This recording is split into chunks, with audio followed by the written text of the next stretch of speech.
Agitação normal.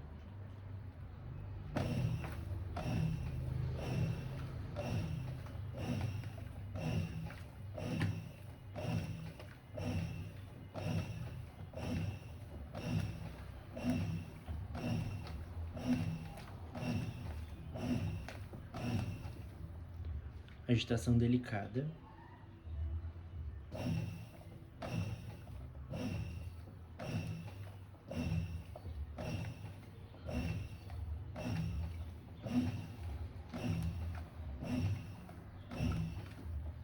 E de volta na agitação turbo do programa Antibolinhas.